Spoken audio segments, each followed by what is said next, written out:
இந்த பிளான்ட்டோட நேம் வந்துட்டு lemon grass. நம்ம இந்த லீவ்ஸ் வந்து கட் பண்ணி தண்ணியில் போட்டு கொதிக்க வச்சு குடித்தா லெமன் டீ குடிக்கிற டேஸ்ட் இருக்கும்.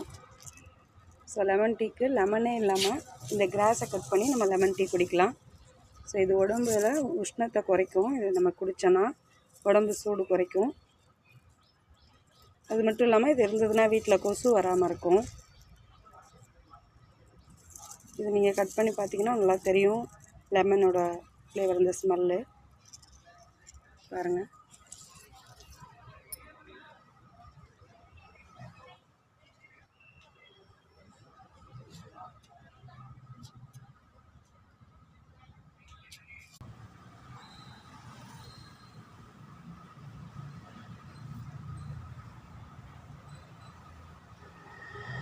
பிளான்ட்ஸை வாங்கி ட்ரை பண்ணி பாருங்கள்.